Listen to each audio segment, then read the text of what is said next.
7个亿。庆功宴上，老板王浩然当着所有人的面给了我一个3万块的红包。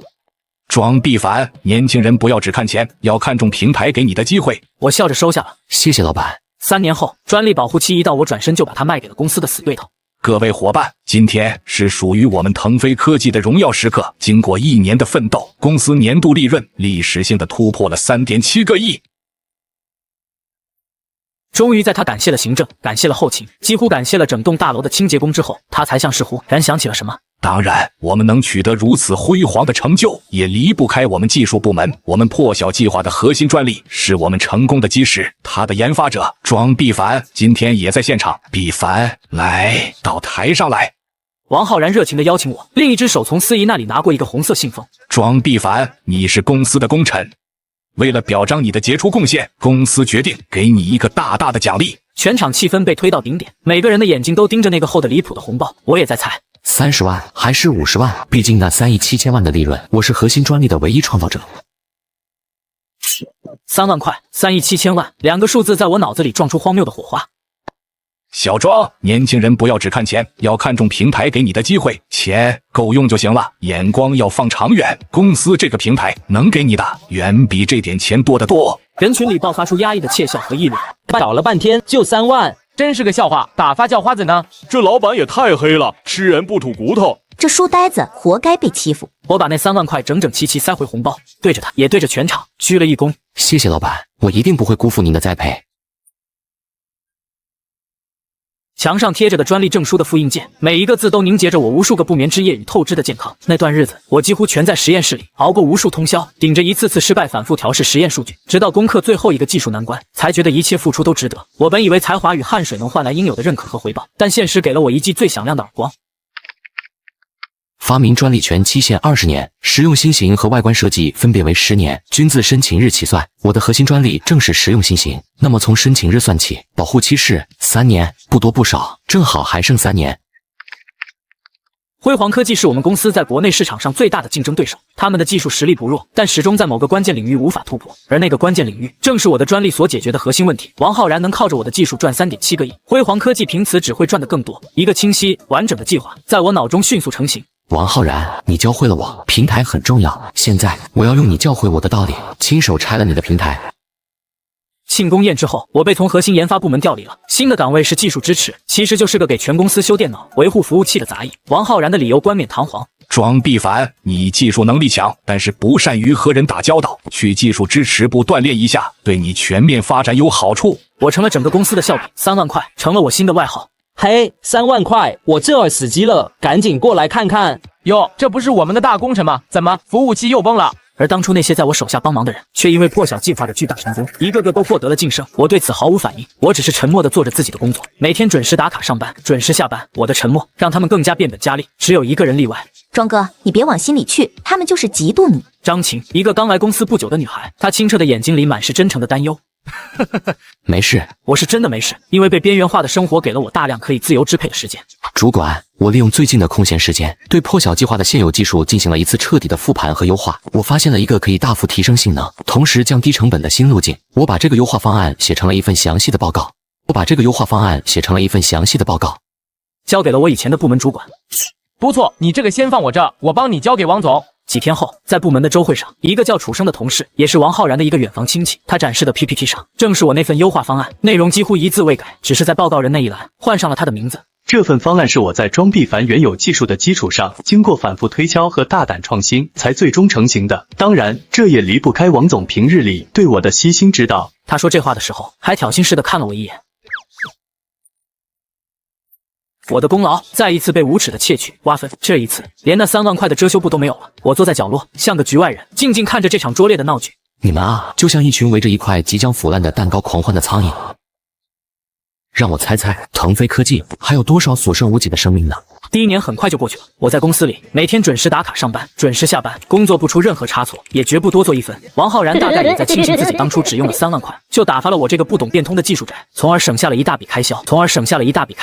呵呵，没人能想到吧？趁着你们觥筹交错，忙着享受我那点技术带来的红利时，我就借着大把空闲时间，已经把破晓核心技术在理论层面往前推进了整整2代。破晓 2.0 与破晓 3.0 的完整架构，早就在我脑中成型了。你王浩然拿走的不过是冰山一角罢了。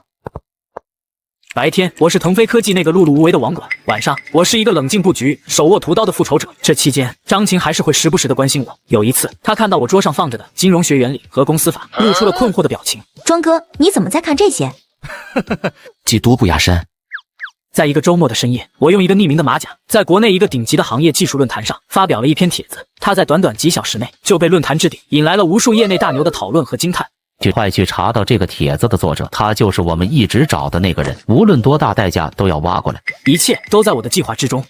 王浩然的公司在享受了1年多的市场垄断后，开始感到了压力。别的公司都在紧追我们，我们该推出 2.0 版本了。楚生，你来负责这个事，组建一个全新的精英研发团队。好，我一定比某个3万更快弄出来。然而 2.0 版本的开发从一开始就陷入了泥潭，他们拥有最顶尖的人才、最充足的资金，但他们缺少了最关键的东西，那个技术的核心。项目进展极其缓慢，性能甚至还不如初代稳定。王浩然在项目会议上大发雷霆，楚生被骂得狗血淋头。情急之下，王浩然终于想起了我，他让秘书把我叫到了他那间奢华的办公室，脸上堆满了虚伪的笑容。毕凡，最近工作怎么样？还习惯吧？我知道之前的事情让你受了些委屈，但是你要理解公司大了，要考虑平衡。现在 2.0 项目遇到了一点小麻烦，你是这个技术的创始人，没有人比你更了解它。我希望你能去指导一下团队，当然公司不会让你白辛苦的。这里是5000块钱，算是给你的项目红包，等项目成功了，我再给你一个更大的。5000块，呵呵，你用5000块就想买走价值可能又是几亿的 2.0 版本。我看着他，觉得可笑至极，但我脸上却露出了受宠若惊的表情。谢谢王总的信任，我一定尽我所能。我尽心尽力地加入了 2.0 项目组，针对他们的难题贴心给出了我的建议，将他们的研发方向引向了一个看起来充满希望，实则更加复杂、更加难以逾越的死胡同。王浩然对此非常满意，在公司大会上再次表扬了我顾全大局。不计前嫌，我心里毫无波澜。这条错路够腾飞科技的研发团队挣扎至少半年，等他们半年后发现是绝路，项目只能推倒重来。到那时，留给王浩然的时间就不多了，距离专利保护期到期还剩下最后1年。辉煌科技那边，自从我那篇匿名帖子发布后，就一直在通过各种渠道试图找到文章的作者。还没找到吗？找不到呀，陈总，他就像凭空消失了一样。快去找！想找到我可没那么容易。说到底，从一开始我就没打算用那种方式和他们接触，我要的是绝对的主动权。我通过猎头公司给辉煌科技投了份匿名简历，没写个人信息，只标注了有为市场带来数亿利润项目的经验。不到24小时就接到电话，辉煌科技陈总希望立刻进行多重加密视频通话。他没废话，直奔简历上的技术问题深入探讨。这场面试更像顶尖高手的技术过招，我向他展示了比他预期更宏大、更有野心的行业未来发展构想。陈总的眼神从审视变为惊讶，最终满是震撼与欣赏。他几乎笃定地问：“你就是先知？”先知是论坛上的用户给我那个匿名马甲起的外号，我没有承认，也没有否认，这种神秘感能让我的价值最大化。开个价吧，我需要你立刻加入辉煌科技，职位、薪水、期权，你随便提。陈总，我暂时还不能加入，但是我有一份更重要的礼物，可以在1年后送给辉煌科技，它能让你们彻底碾压你们最大的竞争对手。什么礼物？现在还不是时候，这份礼物需要一个正确的时机，而那个时机在1年之后。我成功的吊起了他的胃口。我等，但我需要一个保证。当然，我们最终达成了一个协议，他同意在这1年内为我提供一切必要的信息支持，并且往我指定的一个账户里预付一笔100万美金的定金。这笔钱无论1年后我们的合作是否达成，都归我所有。看着那一长串的数字，我笑了。王浩然，你用3万块人民币买断了我的尊严，现在有人用100万美金来预购我对你的复仇。腾飞科技的2.0 项目果然如我所料陷入绝境，他们投入了海量的人力物力，最终得到的却是一个性能还不如测试版的、充满致命缺陷的半成品。王浩然变得越来越暴躁，将项目失败的怒火全部发泄到了普通员工身上。既然找不到解决方案，那就都留下来加班，取消所有的福利和补贴。有几个无法忍受这种高压氛围的同事选择了离职，张晴也萌生了退意，他偷偷找我：“庄哥，外面的机会怎么样啊？”“再等等，最多再等几个月，相信我，会有一个远比现在好得多的机会在等你。”他看着我笃定的眼神，犹豫再三，还是选择了相信我。这时，一件意想不到的事情发生了。王浩然不知道从哪里得知了我在自学金融和法律。小庄，我听说你最近在看一些金融方面的书，很好学吗？他把一堆杂乱的财务报表扔到我面前。正好公司财务部最近人手紧张，你反正平时也闲着，就去帮忙，整理一下这些报表，做一些数据分析，这可是个难得的学习机会，能让你接触到公司的核心运营，要懂得感恩，好好把握。当然，这是你本职工作之外的学习，没有额外报酬。又是那套熟悉的给你机会的说辞。而现在的我心里只有狂喜，这简直是瞌睡了有人送枕头。谢谢王总，王总，我一定好好学习，不辜负您的期望。就这样，我欣然接受了这份没有报酬的兼职，获得了进入公司财务系统的权限。距离我的专利保护期到期只剩下最后1个月，终于要结束了。我向辉煌科技的陈总发出了会面请求，地点定在了一家不起眼的私人茶馆。庄先生，1年的时间到了，我很好奇，你说的礼物到底是什么？我从公文包里拿出了一份文件，推到他面前。里面不仅包含了腾飞科技现有产品的所有未公开的技术细节，甚至还有后续2代升级方案的完整架构图。他的手开始微微颤抖。陈总，这只是礼物的一部分。这里面是腾飞科技近1年来最核心的财务数据、客户流失报告，以及他们2.0项目失败的原因。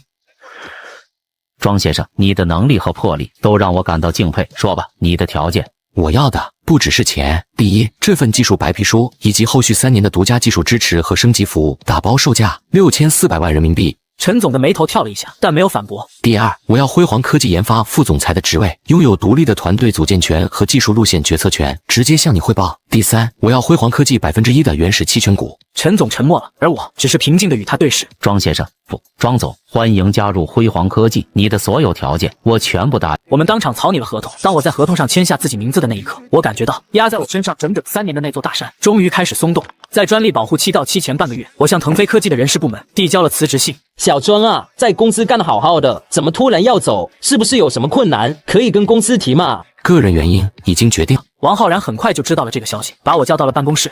庄必凡，听说你要走。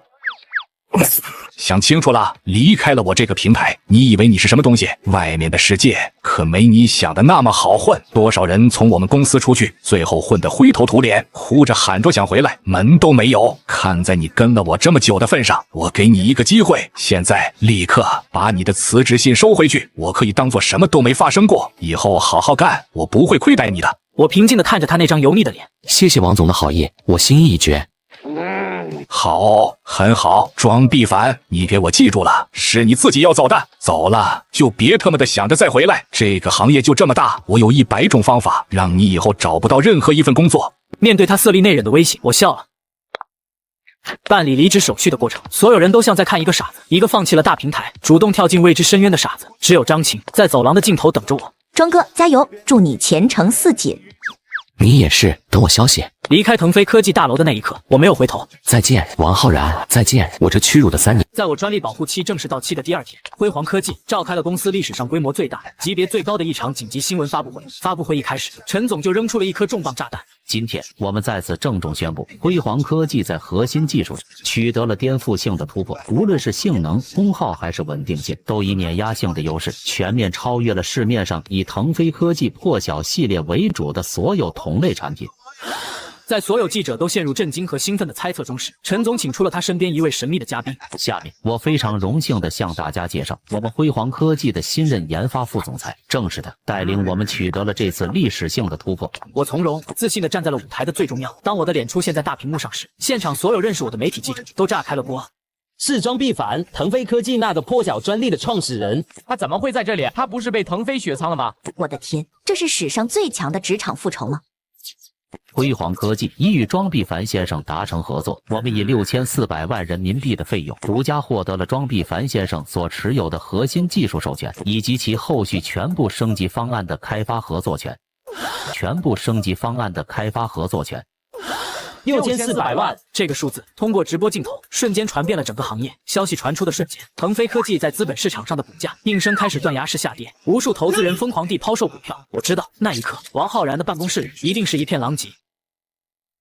老板，公司的电话被打爆了，要求解约的客户、质问合作前景的渠道商，还有投资人都在问发生什么。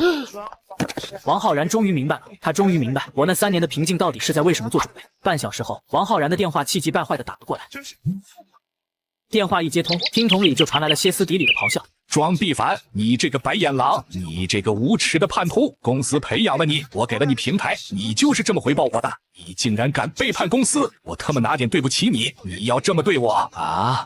我安静地听着，没有说话。周围辉煌科技的高管们都用一种同情的目光看着手机。等他吼完了，我才终于开了口。王总，别这么生气，气坏了身子，可没人听你。庄必凡，我杀了你！庄必凡，我杀了你！在他再次爆发之前，我慢慢地说出了那句我准备了整整3年的话。我只是抓住了您给的机会，把它变现了而已。电话那头，王浩然的咆哮声瞬间噎住了，我没有再给他任何说话的机会。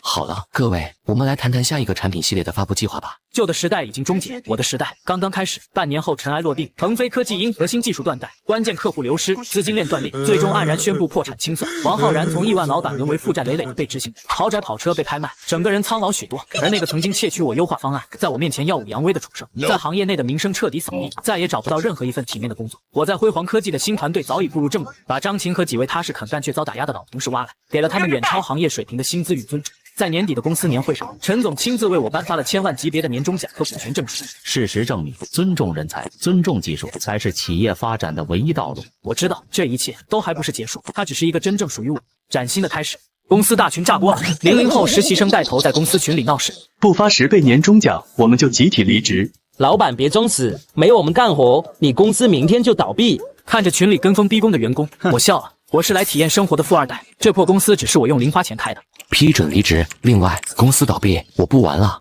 第二天，看着被封条封住的大门，他们傻眼了。公司300多人的梦想家园大群里，一条消息被一个叫楚生的实习生所有人后，赫然跳了出来。各位同事，各位前辈，年底了，我们辛苦了一整年，为公司创造了巨大的价值，但是我们的付出和回报完全不成正比。我提议，今年的年终奖必须是10倍月薪，如果公司做不到，我们就在这里集体请辞。没有我们，这公司根本转不下去。紧接着附和的声音一个接一个的冒了出来，最先跳出来的是策划部的柳如烟。楚生说的有道理，我们策划部为了上个季度的星火计划，连续熬了1个月的大夜，人人都是拿命在拼，10倍年终奖是我们应得的。技术部的老油条张伟也冒了头。没错，没有我们技术部维护服务器和 APP， 公司就是个空壳子。老板，你看着办吧，我们部门的兄弟们都听我的，我一句话，明天机房就没人了。我们市场部也是，为了拓展渠道，我酒都喝到胃出血了。美术部的姐妹们为了赶项目，天天顶着黑眼圈，皮肤都差了。10倍年终奖都弥补不了我们的青春损失费。对，支持，不发钱就走人。老板别装死了，快出来给个说法。那些平日里对我毕恭毕敬、一口一个庄总好的员工们，此刻都换了一副嘴脸，言语间充满了威胁与逼迫。看着那些熟悉又陌生的头像和名字，嘴角的弧度越来越大。我的私人助理林飞发来一条私信：庄总，群里炸了，那个楚生疯了，您千万别冲动，这明显是有人带节奏，想趁着年底敲一笔。我们先冷处理，我马上去查这个楚生的底细。不用查了。楚生来公司不到3个月的实习生，仗着名校毕业和几个自认为不错的策划案，就觉得自己是天纵奇才，是公司的未来。而那些老员工则个个心怀鬼胎，拿着远超行业水平的薪资福利，却仍贪得无厌，还把我的善意和慷慨当成了软弱和愚蠢。我开公司其实不是为了赚钱，只是想找点事情做，体验一下普通人的奋斗。我爸装饰集团的董事长对此乐见其成，大手一挥批给我一笔零花钱。儿子，你随便折腾，就当是交学费。于是我创立了这家公司。楚生见我迟迟没有反应，再次在群里发难，语气更加嚣张。老板，你还在吗？装死是解决不了问题的，我劝你最好在今天下班前给我们一个满意的答复，不然明天来公司上班的可就没几个人了。我把话放这，没我们干活，你这公司明天就得倒闭。群里又是一阵狂欢般的附和，就是倒闭，倒闭加1。庄总，我们也是为了公司好，高额的激励才能留住人才嘛。说得对，这叫双赢。我看着屏幕上倒闭2个字，终于忍不住低低的笑出了声。体验生活到此为止吧，这学费交的也差不多了，全部批准，请今天下班前到人事部办理离职交接手续。公司将严格按照规章制度支付各位经济补偿金，工资和年终奖按实际工作月份折算，会在下个月5号前准时打到各位账上。我顿了顿，发出了最后一条消息。另外，感谢各位一直以来的辛勤付出，这家公司我不玩了，即日起筑梦呼吁正式启动解散清算程序，祝各位前程似锦。消息发出的那一刻，整个梦想家园大群陷入死一般的沉寂。我甚至能想象到，那些刚刚还在狂欢、在逼宫的员工们，此刻正瞪大眼睛，难以置信地盯着手机屏幕。最先打破沉默的是我的助理林飞。庄总，您疯了，您别冲动啊！公司现在势头这么好，明年还有好几个大项目要上，怎么能说关就关呢？就算要裁员，也不用把公司都解散了，我们可以只开除那个楚生，杀鸡儆猴。我看着他一连串感叹号，能感觉到他屏幕那头的抓狂。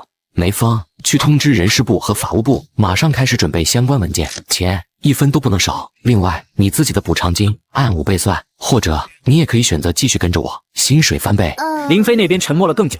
庄总，我跟着您。这姑娘没让我失望。好，那你现在就去执行我的命令。另外，把把群里所有人的发言全部截图保存。明白。1分钟后，终于有人反应了过来，但语气已经和刚才截然不同。最先发言的是技术部的张伟。庄总，您这是什么意思？开玩笑的吧？我们就是想争取一下福利，没说真的要离职啊。紧接着，柳如烟也慌了。是啊，庄总，大家都是公司的老员工了，对公司有感情的，我们就是跟您提个建议，您怎么能直接把公司关了呢？这不合常理啊！不合常理。我看着这几个字，觉得无比讽刺。这时，始作俑者楚生终于再次现身。威胁？你在威胁我们？想用解散公司来吓唬谁？我告诉你，我们不是被吓大的。今天你要是不答应10倍年终奖，这事没完。他还在嘴硬，试图维持自己英雄的形象。可惜这一次，没人再附和他了。庄总，您消消气，大家就是年底压力大，说话冲了点。是啊，张主管和王组长都是为了公司好，您别往心里去。楚生还是个实习生，不懂事，您别跟他一般见识。他们开始把锅甩给楚生，试图把自己摘干净。张伟和柳如烟像是抓住了救命稻草，立刻顺着台阶下。对，张伟和柳如烟像是抓住了救命稻草，立刻顺着台阶下。对，庄总，都是这个楚生，是他煽动大家的，我们都被他给骗了，我们对公司是忠心耿耿的啊。我早就看这个楚生不对劲了，一个实习生不好好干活，整天就想着搞事情。庄总，您把他开除了吧，我们都支持您。群里立刻一片支持庄总开除楚生的呼声。10几分钟前，他们还在支持楚生的10倍年终奖，高呼集体离职。现在他们却急着要把他推出去，当成平息我怒火的祭品。楚生似乎也懵了，他没想到战友们会这么快就背叛他。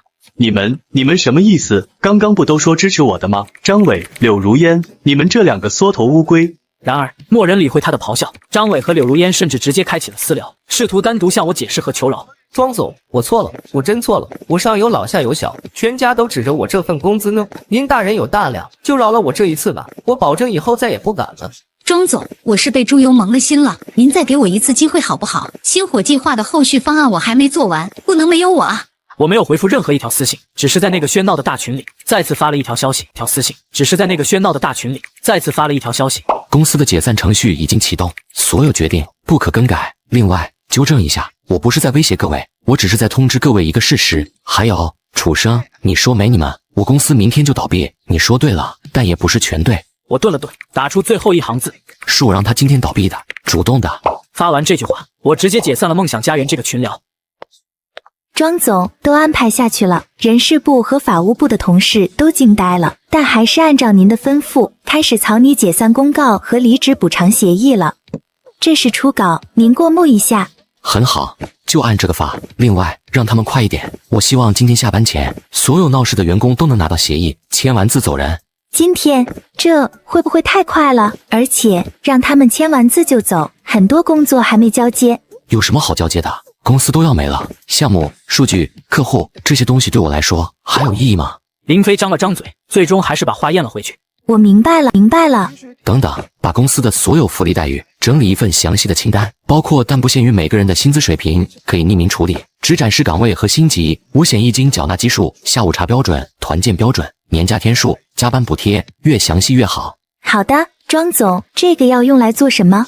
到时候你就知道了。喂，是庄必凡吗？电话那头传来一个年轻而暴躁的男生，正是楚生。我有些意外，他居然能搞到我的私人号码。是我。你这个黑心的资本家，你居然真的要解散公司？你这是滥用权力，是报复！我要去告你。告我？我像是听到了什么天大的笑话。华言，你可以告我没有拖欠你们1分钱工资，还是告我严格按照公司规章制度，甚至超额支付了你们的离职补偿金？你……楚生被我噎得说不出话来。我们辛辛苦苦为你卖命，你就这么对我们？你还有没有良心？良心？楚生，我问你，你一个实习生，月薪8000，转正12000，这个薪水在同行业的实习生里是什么水平？他沉默了。我再问你，公司朝9晚6，周末双休，法定节假日1天不落，加班有双倍工资，打车全额报销，下午茶是星巴克配哈根达斯，这种工作环境你去哪里找？他依旧沉默。我给你们提供了业内顶尖的待遇和最人性化的管理，我以为我是在尊重你们的劳动，可你们呢，却觉得这是理所应当，甚至得寸进尺，用集体离职来威胁我，要10倍年终奖。你们在群里逼宫的时候讲过良心吗？现在公司没了，工作丢了，开始跟我谈良心了，晚了。庄总，我知道错了，我太年轻，太冲动了。你别解散公司好不好？你开除我一个人就行了，别牵连大家。牵连大家？从你们跟风附和，把矛头对准我的那一刻起，你们就是一根绳上的蚂蚱，谁也别想把自己摘干净。而且，你以为我解散公司是为了报复你们吗？难道不是吗？别太高看自己了。我解散公司不是因为你们的威胁，也不是因为赌气，仅仅是因为我不想玩了。这个游戏让我觉得很无聊，仅此而已。说完，我直接挂断了电话，并将他的号码拉黑。办公室外隐隐传来一阵骚动，只见会议室门口已经围满了人，他们中的大部分都是刚才在群里叫嚣的最厉害的。人事主管正拿着一叠文件，高声宣布着什么。以上就是公司的解散决定和补偿方案，各位如果确认无误，就可以在这里签署协议，然后去财务部结算。今天办完所有手续的，明天就不用再来公司了。怎么会这样？真的解散了？我的天，我下个月的房贷怎么办？都怪那个楚生出的什么馊主意！现在说这些有什么用？赶紧想想怎么办吧。张伟和柳如烟也在人群中，柳如烟似乎还想冲进去找人事理论，被旁边的人拉住了。就在这时，楚生也从电梯里冲了出来。不能签，大家不要签，这是他的阴谋，他就是想用这种方式逼我们滚蛋。我们联合起来去告他，我们可以申请劳动仲裁。然而这一次再也没有人响应他了。一个技术部的老员工愤怒地揪住了他的衣领。告个屁！人家钱都给足了，你拿什么去告？楚生，我 X 你吗？老子在筑梦干得好好的，年薪40万，年底还有3个月奖金，现在全被你这个小王八蛋给毁了。就是你一个实习生，光脚的不怕穿鞋的，我们呢？我们怎么办？滚！你给我滚！愤怒的人群瞬间将楚生包围了，推搡着，咒骂着。闹剧该收场了。庄总，都处理的差不多了，核心闹事的那几十个人都已经办完手续走了，还有一些没怎么参与的员工都表示很震惊和玩舍，问公司是不是真的没有挽回的余地了。没有。我明白了，那我们接下来做什么？放假，你也辛苦一天了，早点回去休息吧。从明天开始给自己放个长假，薪水照发。啊，那您呢？我也放假，可能会去环游世界吧。外面的公共区域已经变得空空荡荡，曾经热闹的工位，此刻只剩下熄灭的电脑屏幕，墙上还贴着上次团建时的照片，照片里的每一个人都笑得那么开心。我没有丝毫留恋，径直走向电梯。就在电梯门即将合上的瞬间，一道身影踉踉跄跄地冲了过来，是柳如烟。庄总，等一下，庄总，我真的知道错了，求求您再给我一次机会吧，我不能没有这份工作。我面无表情地看着他，没有说话。我为公司付出了那么多，星火计划是我一手带起来的，那个项目上线后给公司带来了3000万的流水，我没有功劳也有苦劳啊，您不能这么对我。柳如烟，星火计划上线，公司给你发了10万元的项目奖金，给你升了组长，月薪从2万涨到3万5，我亏待你了吗？可是没有可是。我打断他，我给你高薪，给你奖金，是对你工作成果的认可和报酬，我们之间是平等的雇佣关系，这不代表你可以拿着你的苦劳作为威胁我的资本。你为公司创造价值，公司付你薪水，天经地义，但你想要更多，用错了方式，你好自为之吧。我丢下这句话，径直走出电梯大楼。柳如烟呆立在电梯里，看着我的背影，最终瘫软在地。回到家，我泡在巨大的浴缸里，看着窗外的城市夜景。庄总，您让我整理的福利清单已经做好了。另外，楚生好像开直播了，在网上造谣我们是黑心公司，说您无故解散公司，逼得几百人失业，现在热度还挺高的。哦，还有后续？我来了兴趣，让林飞把直播链接发了过来。屏幕上出现了一张脸，正是楚生。他下午被愤怒的同事们教训了一顿，样子颇为狼狈。此刻，他正对着镜头，声泪俱下的控诉着。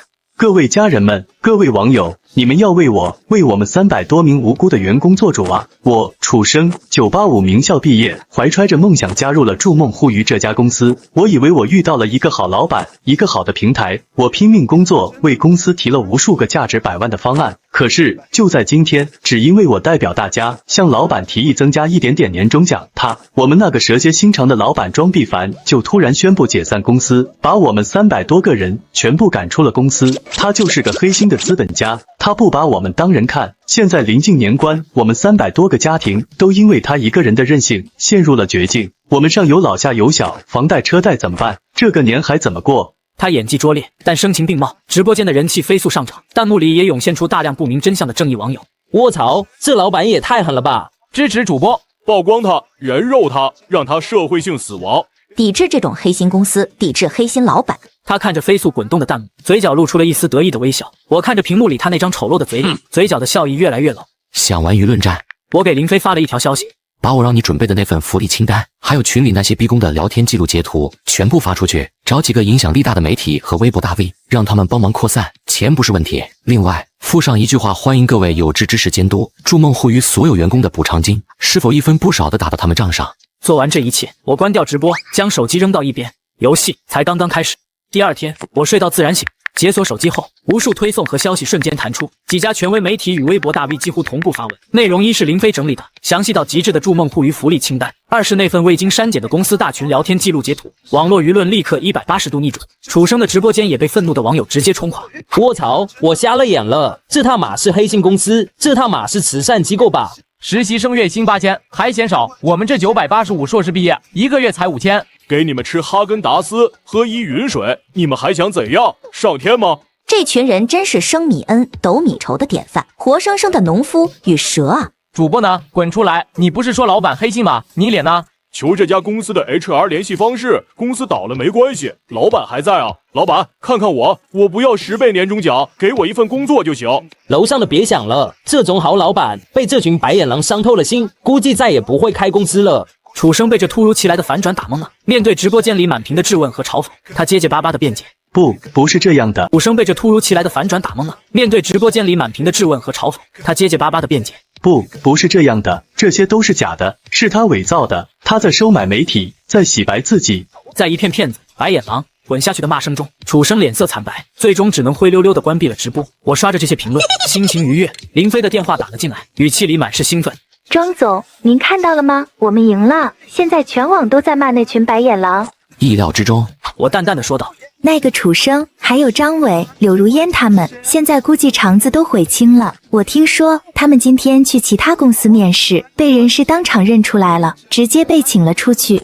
哦，是啊，咱们公司的解散事件在圈子里传遍了，他们的聊天记录截图，现在估计在各大公司的 HR 群里都传疯了。哪个公司还敢要这种动不动就威胁老板、毫无职业道德的员工？干得不错，后续的事情就交给法务处理吧，你好好放假。好的，庄总。新的一天开始了，而对于某些人来说，他们的寒冬才刚刚降临的一天开始了。而对于某些人来说，他们的寒冬才刚刚降临。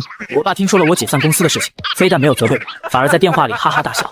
干得漂亮，我庄家的儿子就该有这个魄力，区区一个破公司，关了就关了，就当是花钱买个教训，认清几个人。我给你卡里打了散心费，拿着去买点喜欢的东西，或者去旅游，看看哪里风景好，直接买个庄园下来住着。通过林飞，我断断续续得知了前员工们的后续报道。技术主管张伟后来去几家大厂面试了，结果没一家成的，全栽在背景调查那关了。最后没办法，为了养家糊口，去了外包公司混口饭吃。还有策划组长柳如烟，他找工作的时候也不顺，面试时人家总揪着之前的逼宫事件问个不停，处处碰壁。而始作俑者楚生则收到了我法务部的律师函，不仅要赔偿名誉损失费，档案上还将留下一个永久的污点。听到这些消息，我内心毫无波澜，因为这一切都是他们咎由自取。我用我爸给的散心费全款买下市中心一栋高端写字楼，将顶层改造成舒适的家，每天过着晒太阳、画画、健身、跑车兜风的惬意生活。这天下午，我正在侍弄着我的宝贝玫瑰，林飞的电话又打了过来。庄总，有个意想不到的人想见您。谁？柳如烟。他怎么找到这里的？他说他打听到您买下了环海中心这栋楼，就抱着试试看的心态，每天在1楼大堂等。今天正好被我碰上了，他看起来很憔悴，和以前完全不一样了。他说他没有别的意思，就是想当面跟您说声对不起。对不起，现在说这个还有什么意义？你要见他吗？不见的话，我让保安请他离开。让他上来吧，就在1楼的咖啡厅等我。我走进去的时候，一眼就看到了坐在角落里的柳如烟。她看到我走过来，猛地站起身，双手紧张地搅在一起，局促不安地喊了一声：“庄总，找我什么事？”她扑通一声，竟然直接朝着我的方向跪了下来。咖啡厅里零星的几个客人都向我们投来了诧异的目光。庄总，我错了，我真的错了，我不该鬼迷心窍，跟着楚生一起闹事，我不该贪得无厌，辜负了您的信任，求求您，您再给我一次机会吧。我皱了皱眉，看了眼身边的服务员，服务员点点头，委婉地劝说周围的客人起来说话，你这样解决不了任何问题。庄总，我找不到工作了，没有一家公司肯要我。我老公他也因为这件事天天跟我吵架，说我丢了他的脸，要跟我离婚。我真的走投无路了，我求求您，您能不能跟圈子里的人打声招呼，让他们别再封杀我了？我保证，我以后一定踏踏实实工作，再也不敢有别的想法了。柳如烟，你搞错了一件事，我从来没有封杀过任何人，我甚至没有在任何场合提过你们的名字。那你为什么没人用你？因为你的所作所为，所有人都看在眼里。HR 们有自己的判断，老板们也有自己的考量，他们不敢用一个有背叛前科的人，这和我无关，这是市场的选择，是你自己行为的后果。那我该怎么办？我真的不知道该怎么办了。我看着他这副模样，心里没有半点波澜，甚至觉得有些厌烦。早知如此，何必当初？你今天来找我，无非是觉得我这里是你最后的一根救命稻草。你觉得只要我松口，你就能回到过去，淡柳如烟。你要明白，人要为自己的选择负责。当初你们在群里狂欢，逼我做出选择的时候，就该想到会有今天。我不是神，我改变不了已经发生的事，我也没兴趣去插手你的人生，你好自为之。说完，我转身就走，他的哭声隐隐从背后传来，但我脚步未停。这天，林飞拿着一份报表来找我签字。庄总，我们写字楼的出租率已经达到95%了，剩下的几个小单元也都有公司在谈，预计下个月开始，我们就能实现满租。辛苦了。对了，庄总，楼下新租了我们35层的星图游戏，您猜他们的创始人是谁？谁？张伟。哦，他自己创业了。是的，我查了一下，他好像是把房子卖了，又找亲戚朋友借了一圈，凑了点钱，拉了几个以前技术部的老同事，开了这家小公司，干的还是老本行，游戏外包。有点骨气。不过他们日子好像不太好过，外包的单子利润薄，甲方又苛刻。我听物业的人说，他们公司的人几乎天天加班到深夜，张伟自己也瘦了一大圈，头发都白了不少。又过了一段时间，我闲来无事，去附近新开的一家大型商场逛街。商场内，我看到了一个熟悉又陌生的身影——楚生。他一边笨拙地跳着舞，一边向路过的人分发传单。一个像是他主管的女人，叉着腰站在不远处。动起来，别跟个死人一样发传单，让人扫码。我在不远处静静看着他，他似乎是累了，走到休息区，目光扫过人群时，恰巧与我对视。震惊、羞耻、怨恨、恐惧，无数种情绪在他脸上交替闪过。我平静地看着他，微微颔首，随后便转身走向了商场的 VIP 停车场。那天，我接到了一个意想不到的电话，是我大学时的导师，国内著名的人工智能专家陈教授。毕凡啊，最近在忙什么呢？没忙什么，陈老师在家当咸鱼呢。哈哈，你这小子，我听说了你那个公司的事情，处理得不错，很有魄力。您就别取笑我了，小打小闹而已。我可不是取笑你，我给你打电话是想问你一件事，你当初的毕业设计，那个基于情感计算的虚拟伴侣 AI 模型，还有没有再继续研究？那个 AI 模型是我大学时期的心血之作，也是我真正的兴趣所在。它不仅仅是一个简单的聊天机器人，而是试图通过深度学习去理解、模拟，甚至拥有人类的情感。当时我的论文还在业界引起了不小的轰动，只是毕业后，为了体验生活，我把这个项目暂时搁置了。数据和核心算法都还在。那就好，毕凡，我跟你说个正事，我这边有一个国家重点实验室项目，关于强人工智能的研发，但是缺一个关键的领头人，尤其是在情感交互模块，我第一个就想到了你。你的理论基础非常扎实，又有过创业管理的经验，最重要的是你不缺钱。搞科研，尤其是这种前沿科技，是非常烧钱的，而且短期内看不到回报，一般的企业和投资人都没有这个耐心。但你不一样，你有这个资本，更有这个能力去把这件事做成。我希望你来牵这个头，这不是为了赚钱，也不是为了名声，毕凡，这是为了我们国家在下一个科技时代的浪潮中能站在最前沿，这是真正有价值、有意义的事情。挂掉电话后，我一个人在空旷的房间里坐了很久。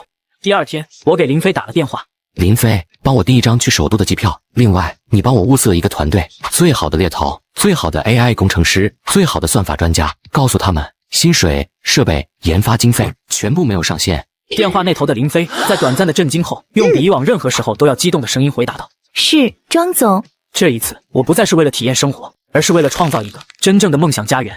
1年后，我站在巨大的数据可视化屏幕前，看着屏幕上启明1号自检程序启动。自检程序启动，核心算法模块正常，情感认知模块正常，逻辑推理模块正常，学习进化模块正常，所有模块运行状态良好。庄总，我感觉好极了。我看着屏幕上代表着启明的那个蓝色光团，脸上露出了由衷的微笑。启明，我现在的心情如何？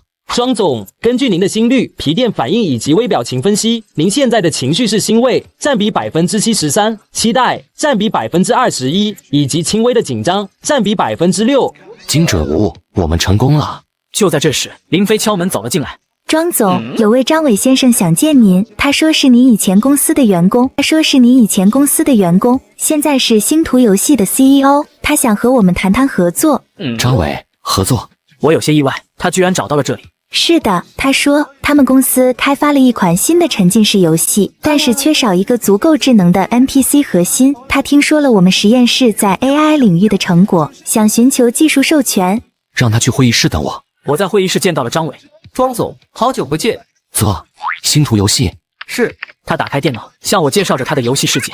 庄总，我知道我今天来可能有点不自量力，以前在筑梦的事情是我不对，我被贪婪蒙蔽了眼睛。这1年多，我自己创业，才真正体会到当一个老板有多不容易。我今天来不是来求您原谅的，我只是作为一个游戏开发者来寻求合作的。我们倾尽所有，做了一款我们认为划时代的游戏，但它缺少一个真正的灵魂，一个能与玩家真实互动的 AI。我找遍了所有技术供应商，都达不到我们的要求。直到我听说了启明计划，我看着他，忽然有些感慨。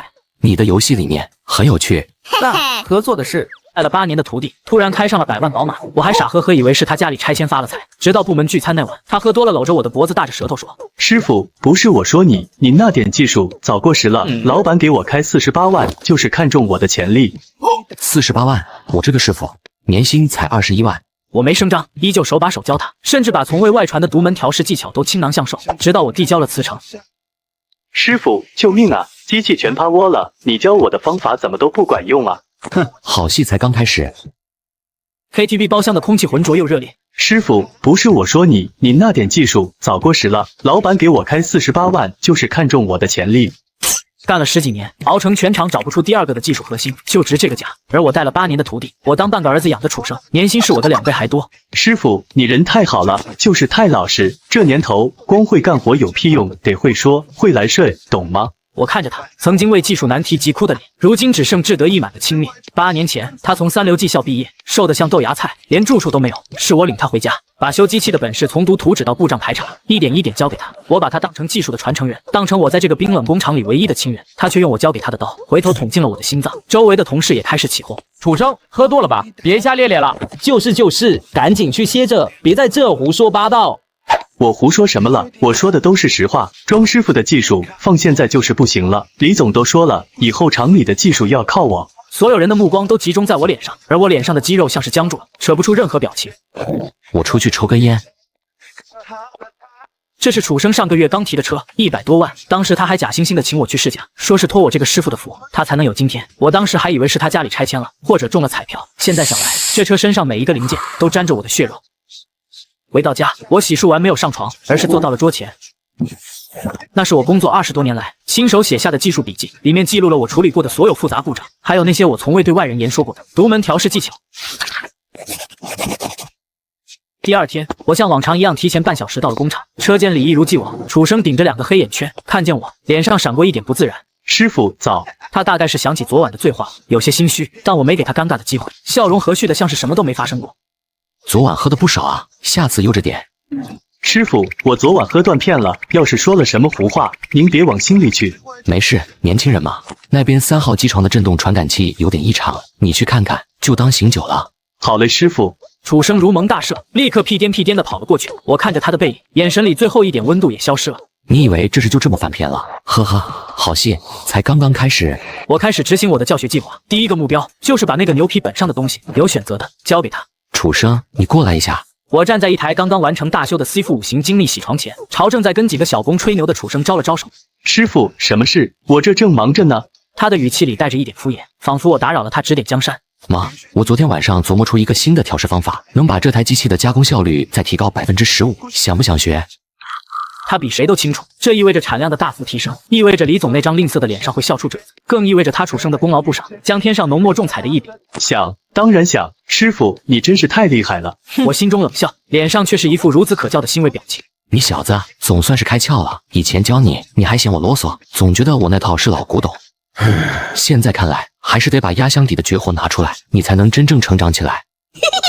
师傅，瞧您说的，我哪敢嫌您啊，我那是还没领悟到您技术里的精髓。行了，别拼了，看好了，你看这里 A3 号芯片组，它负责的是主轴转速的动态补偿。常规的调试方法是为了保证稳定性，所以它的补偿阈值设置的很保守。但实际上，这颗芯片的性能冗余很大，我们可以通过修改它的底层固件参数，解锁一种强效模式。我一边说，一边调出一个他从未见过的后台界面，手指在上面飞快地操作着。楚生看得眼花缭乱，他试图记住我的每一步操作，但我的手速太快，他只看到我将其中一个转举极限的参数从默认的85直接拉到了120，又在散热曲线的选项里选择了一个他从未见过的 Aggressive 模式。师傅，这么改，机器能受得了吗？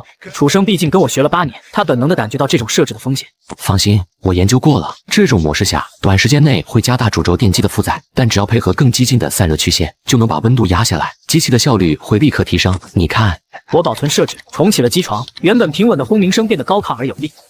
天呐，真的提高了，还不止15%。这只是开始，记住我刚才修改的2个核心参数，一个是扭矩限制，一个是散热曲线，其他的辅助参数都是围绕这2个核心来调整的。你多练几次就能掌握了。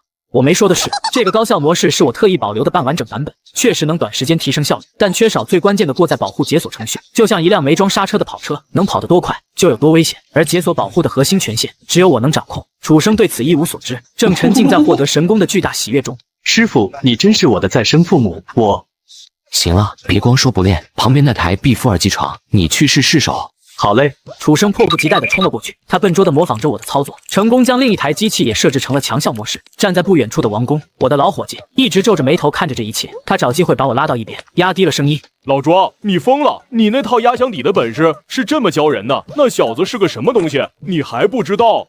老王，放心，我有分寸。接下来几周，我成了工厂里最无私的师傅，主动把楚生叫到身边倾囊相授。楚生学得飞快，准确说是吞噬这些知识的速度飞快。每学会一招，他就立刻跑去找李总邀功。我能想象到他在李总面前是如何吹嘘自己已经完全掌握了核心技术，如何暗示我已经是个可以被淘汰的老古董。李总对我的态度肉眼可见的冷淡，但这一切都在我的预料之中。我看着楚生在车间趾高气扬，对其他老师傅指手画脚，看着李总在会议上对他赞不绝口，我内心毫无波澜，甚至觉得可笑。我在等一个机会，一个让这场戏推向高潮的机会。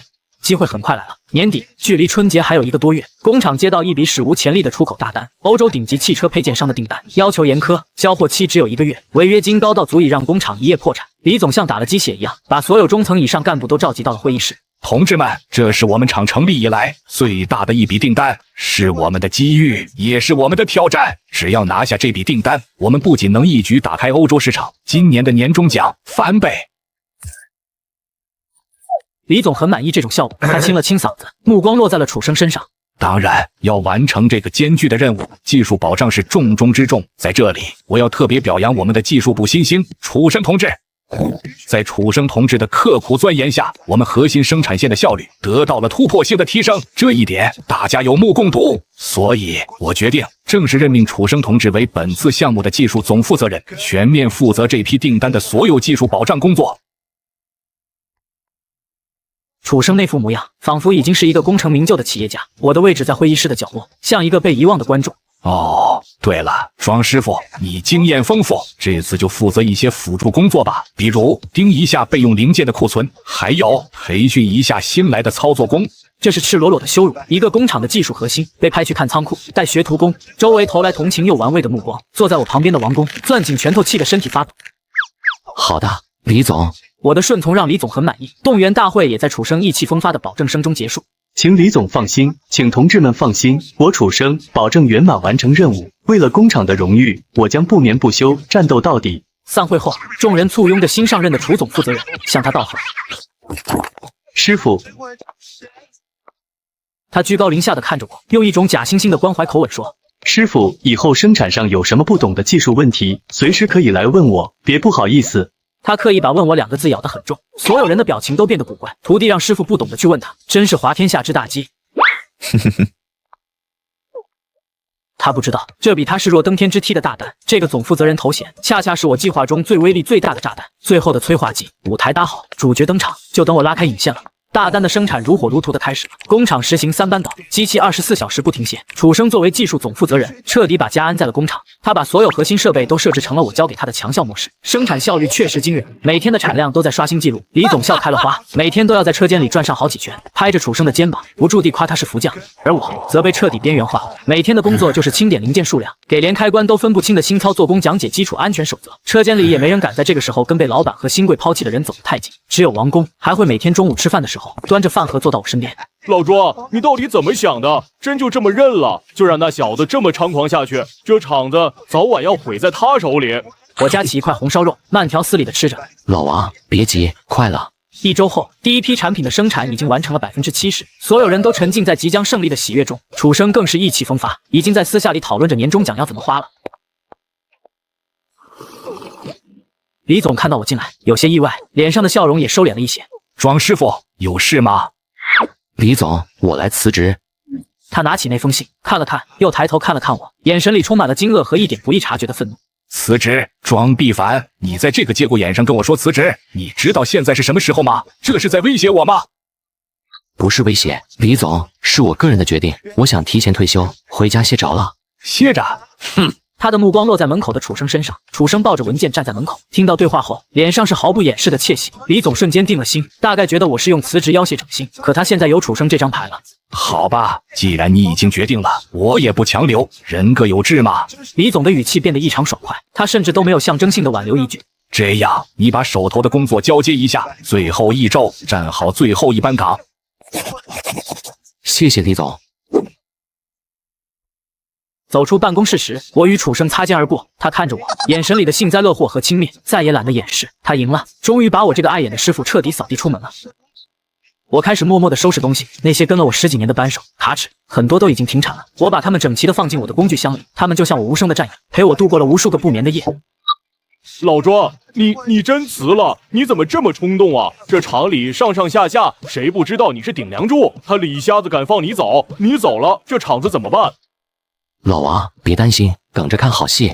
最后1周的交接，平静的有些诡异。我把我负责的所有工作都整理成了详细的文档、流程图、操作手册、注意事项，一应俱全，打印了厚厚的一摞，交给了楚生。这些老掉牙的东西，谁还看啊？他现在满脑子都是他的强效模式和即将到手的巨额奖金，我也不点破，只是每天按时上下班，把最后一点收尾处理干净。离职前的最后一天下午，李总把我、楚生还有车间主任几个生产组长都叫到了核心生产区，美其名曰让我在临走前指导一下工作，实则是给楚生的加冕仪式，也是对我这个前浪的公开处刑。楚生，当着大家的面，你把这台 A1 机床再调试一遍，让庄师傅也看看你这几个月的进步有多大。好的，李总。大家看好了，要提升效率，关键就在于打破常规的扭矩限制。我把它从85直接调到120。他一边操作一边大声解说，像个正在进行公开课的明星讲师。然后就是散热曲线的匹配，必须选择 Aggressive 模式，强制散热，才能保证机器在高负载下的稳定运行。他完美复刻了我的操作，每一个参数都精准无误地输入进去，按下确认键，机器发出高亢的轰鸣，以狂暴的姿态运转起来，效率数据瞬间冲上新高。好！车间主任第一个鼓起掌来，太厉害了！楚总工这一手真是绝了。是啊，比以前快了快20%啊！李总的脸上露出了无比满意的笑容，他走到楚生身边，当着所有人的面高声宣布：楚生，你干得非常出色！我宣布，从下个月起，你的技术津贴再上调20%。等这笔大单顺利完成，年终奖金我单独给你包一个20万的大红包。楚生激动得满脸通红，挺直胸膛，享受着所有人羡慕、嫉妒的目光。然后他转过头看向我，眼神里充满了炫耀、挑衅和怜悯。看到了吗，老东西，这就是你的时代和我时代的区别。我站在人群的外围，脸上挂着淡淡的微笑。李总似乎这才想起我这个即将离场的人。庄师傅，看到了吧？长江后浪推前浪啊！以后厂子里的技术你也可以彻底放心了。是啊，放心了。楚生，恭喜你，以后这里就靠你了。楚生愣了一下，才伸出手和我象征性的握了一下。师傅，他似乎还想说点什么来彰显自己的大度，但我没有给他机会。各位，我下班了。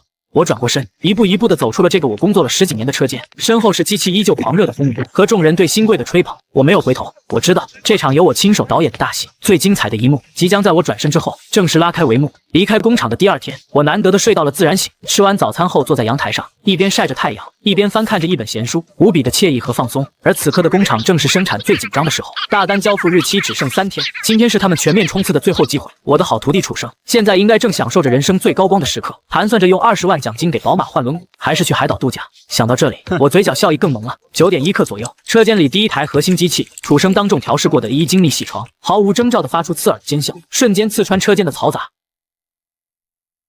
所有人都停下了手里的活，看向那台突然趴窝的机器。正在指导工作的楚生脸色一变，立刻冲了过去。怎么回事？谁动了机器？那个年轻的操作工吓得脸色发白，结结巴巴地说：“楚总工，我什么都没动，他自己就叫起来，然后就停了。”废物！他信心满满，觉得只是普通突发故障，自己作为技术权威肯定能解决。可他打开后台系统检查故障代码时，屏幕上一片空白，没有任何提示。他按照我教的方法重启程序，机器却像一堆废铁，毫无反应。就在他手足无措的时候，不远处另一声同样的尖叫再次响起。楚总工 ，BI 机床也停了。楚生猛地回头，只见另一台核心设备也以同样的方式，在发出一声凄厉的警报后彻底罢工。他还没来得及跑过去，第3声、第4声，不到半个小时，车间里一半的核心生产设备，那些被他设置为强效模式的机器，全都变成了哑巴，生产线彻底停滞。闻讯赶来的李总看到眼前这片死寂的景象，脸色瞬间变得铁青。楚生，你不是给我保证过万无一失吗？这就是你的保证？说，这到底是怎么回事？赶紧给我修好！李总，我不知道啊，我明明都是按照最优化方案设置的，怎么会这样？楚生的脑子里一片混乱，一个可怕的念头炸开，他被耍了。从头到尾，他都只是个被玩弄于股掌之上的小丑，那个被他扫地出门的师傅。临走时脸上的诡异微笑，此刻变得无比清晰。工厂里彻底乱成了一锅粥，生产停滞，工人们无所事事的聚在一起议论纷纷。距离第一批产品的交货日期只剩下不到3天，李总的咆哮声办公室传来，他把所有能骂的人都骂了一遍，最后把怒火都倾泻在楚生身上。饭桶，你就是个天大的饭桶！我一年给你开48万，养着你，你就给我看这个！我告诉你，楚生，这批订单要是出了问题，我不仅让你滚蛋，我还要告你，让你赔得倾家荡产！李总发泄完怒火后，冷静了一点，他开始疯狂地打电话，联系所有他能联系到的设备供应商和外部的技术专家。几个号称是业内顶尖的工程师被高价请到工厂，他们围着趴窝的机器拆解、检测，忙活了一整个下午。最后得出的结论让李总的心彻底沉入谷底。李总，这些设备的硬件没有任何损坏，问题出在底层的控制逻辑上，像是被人设置了一个非常规的运行模式。现在这个模式的运行周期结束，但解锁和恢复基础模式的权限密钥我们找不到，这就像一个软件锁，没有密码，谁也打不开，除非能找到设置这个权限的人。他终于明白了，这从头到尾就是一个圈套，一个为他和楚生量身定做的天衣无缝的圈套。在巨大的压力面前，楚生终于彻底崩溃了。他想起了庄必凡，那个他曾经无比鄙夷，现在却成了他唯一救命稻草的人。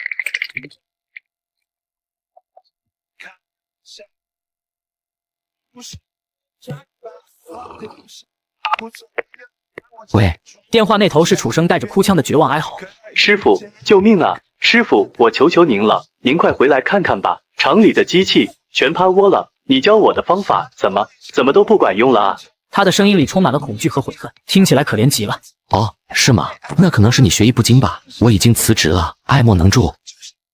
被我挂断电话后，楚生彻底瘫软在了地上。李总看着他那副烂泥扶不上墙的样子，气得一脚踹了过去。但他知道，现在唯一的希望就在庄必凡身上。喂，李总。电话那头的李总声音带着一点讨好：“庄师傅。之前是我不对，是我有眼不识泰山，被猪油蒙的心，我给您道歉。您大人有大量，别跟我这个俗人一般见识。厂里现在真的离不开您啊！您看，您能不能回来一趟，就当帮我，帮厂里这几百号兄弟。”哼，李总，你这话就说错了。我现在已经不是你厂里的员工了，厂子的死活跟我没有半点关系。而且我记得我已经签了离职协议，上面写得很清楚，离职后不得从事与原单位有竞争或关联的业务。我现在已经和一家新公司签了合同，有竞业协议在身，我不能违反合同，砸了自己的饭碗。李总急了，声音都变了调：“庄师傅，竞业协议那边违约金我来付，只要你肯回来，薪水待遇你随便开。年薪50万、100万，只要你开口，我绝不还价。”李总，你觉得我现在还缺你那点钱吗？李总彻底没辙了。最后，他像是下定了某种决心，咬着牙说：“庄师傅，我们不谈雇佣，我聘请你当技术顾问，按小时付费，你开个价，1小时1万，怎么样？只要你肯来1个小时，我给你1万。”哼，李总，我的技术原来在你眼里就值1万块1个小时，太廉价了。那庄师傅，您的意思是想让我出手也行，但不是按小时算，我只出诊一次，解决所有问题。不过我有2个条件。您说，别说2个，200个我都答应。李总像是抓住了最后一根救命稻草。第一，我要你当着全场所有员工的面，让你的宝贝员工楚生跪在地上给我磕头道歉。电话那头死一般的寂静，我能想象到李总那张表情狰狞的脸。这个条件不仅仅是羞辱楚生，更是当众打他李总的脸。第2个条件呢？第二个条件很简单，技术服务费一口价200万，先打钱后干活，钱不到账，我一步都不会踏进你的工厂。什么200万？庄必凡，你是不是疯了？你怎么不去抢？我就是在抢啊！抢你这种卸磨杀驴过河拆桥的小人，我心安理得。李总，你自己选吧，是200万，加上你和你员工的一点点面子，还是几个亿的违约金，和工厂直接破产倒闭？我给你10分钟考虑，10分钟后我的手机会关机。说完，我再次挂断了电话。我知道他没得选，不到5分钟，我的手机就收到了一条银行的到账短信。半小时后，我重新来到熟悉的工厂，所有人跑了出来，站在道路两旁。李总和楚生像2个即将被押赴刑场的囚犯，站在车间门口。我看着他，这个我曾经倾注了无数心血的徒弟，这个差点毁了我半生声誉的白眼狼。楚生不想跪，但当他感受到背后李总那道几乎要杀人的目光时，他所有的坚持都崩溃了。师傅，我错了。所有人都被眼前这一幕震惊的说不出话来。那些曾经吹捧楚生的人，此刻看向他的眼神只剩鄙夷和活该。我静静的受完了他的3个响头，然后我从他身边走过，就像走过一堆垃圾。我走到那台最先趴窝的衣机床前，只是在控制面板一个极其隐蔽的角落，按了3个毫不起眼的按钮。在一片死寂的等待中，机器发出了一声平稳而有力的轰鸣，熟悉的声音再次响彻车间。这就是绝对的技术碾压，是一个顶级技师真正的价值。第一台机器恢复运转后，李总激动的差点冲上来抱住，脸上挤出谄媚的笑容。庄师傅，您真是神了，太厉害了！那剩下的这些，大家是不是都很好奇，为什么这些代表着最先进技术的机器会突然集体罢工？为什么你们的新任技术总负责人被李总胜赞为天才的楚生会束手无策？因为我交给他的东西从一开始就是不完整的。我交给他的强效模式，本质上是一种以牺牲设备寿命和稳定性为代价，换取短期生产效率的超频程序。这就像给一个人不停地打兴奋剂，让他透支生命去奔跑。而任何一个负责任的工程师，在设计这种极限模式的时候，都会设置一个安全阀，一个强制终止并恢复正常状态的钥匙。我只教了他怎么踩油门，一路狂奔到120迈，但我没教他刹车在哪里。李总，我请问你，一个只懂踩油门不懂踩刹车的司机，你敢让他开着载满你全部身价的卡车在悬崖边上狂奔吗？我的话像锋利的刀子，剖开真相，刮着李总和楚生的脸，他们的脸色死灰一片。这根本就是破坏，是技术陷阱。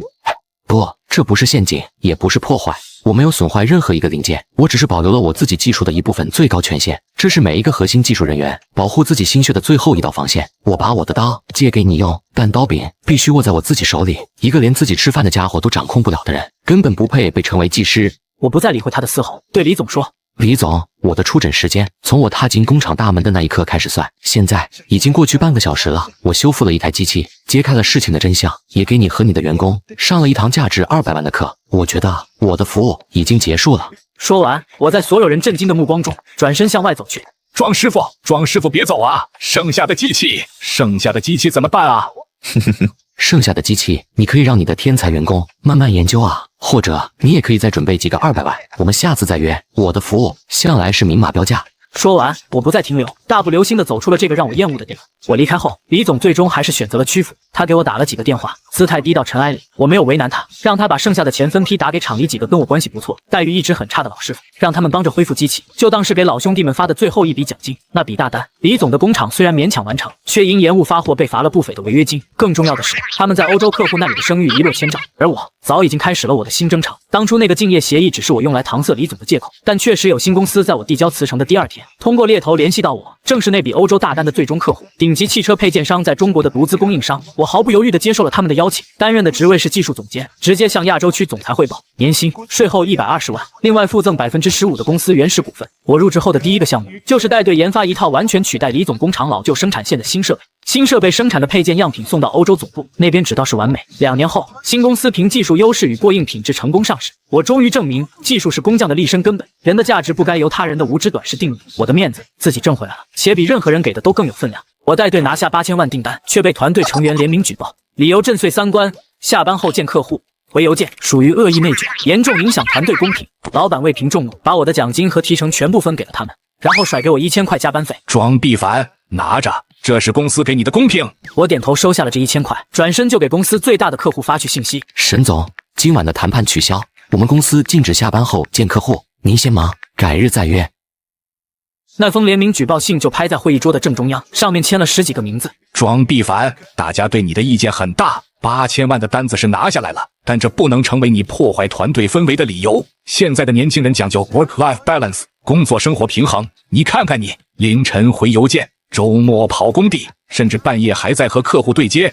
你这样让其他人怎么做？不跟着你加班，显得不努力；跟着你加班，身体吃不消。你这是恶意内卷，是在制造团队焦虑。我看着坐在两侧的人，所以呢，为了平息众怒，也为了公司的长远发展，这次的奖金分配方案得改改。他拿出一张新的表格推到我面前，这8000万订单的提成原本属于你的那部分，拿出来分给大家，算是一种精神补偿，也让大家看到公司反内卷的决心。我的目光落在表格最底端，属于我的那一栏。庄必凡啊，你也别有情绪，管理岗嘛，要有格局。这1000块是你上个月的加班费，公司一分不少你的。只要你改掉内卷的毛病，以后机会多的是。会议室里响起了窃喜声，那些原本属于我的几10万提成，现在平摊到了每个人头上。哼！我拿起笔，在那张领取确认单上签下了自己的名字，然后掏出手机，收下了财务转过来的1000块钱。行，王总说的对，是我觉悟低了。从今天起，我坚决拥护公司的决定，拒绝内卷，做一个合格的打工人。王总没想到我这么配合，愣了一下，随即大笑起来。这就对了嘛，庄必凡，我就知道你是个聪明人。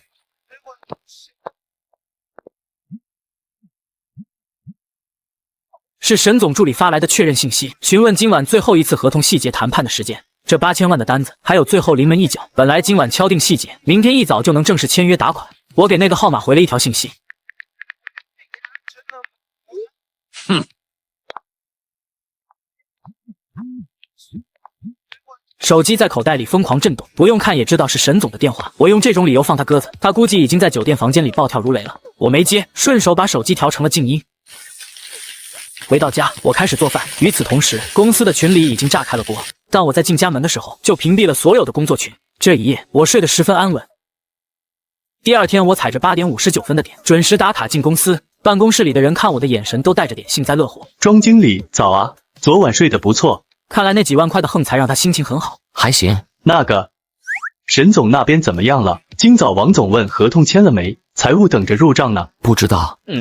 不知道？你是项目负责人，你不知道？楚组长，根据昨天的会议精神，下班时间是我的私人时间。我昨晚5点半准时下班，之后发生的任何事，好像都不在我的工作范围内吧？楚生被我噎了一下，脸上的笑有点挂不住。不是，庄必凡，你别耍小孩子脾气，那可是8000万的单子，王总说了，这周资金必须到位。那是上班时间该聊的事。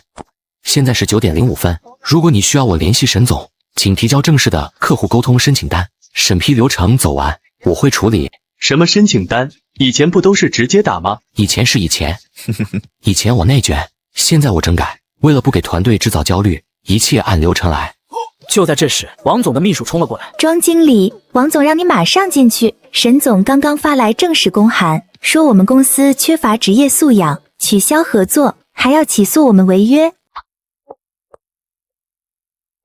桌子上是被打印出来的解约函。庄必凡，你给我解释清楚，这是什么意思？禁止下班后见客户，这是谁教你这么回客户信息的？王总把纸摔在我身上，我没躲。王总，这不是您昨天在会上强调的企业文化吗？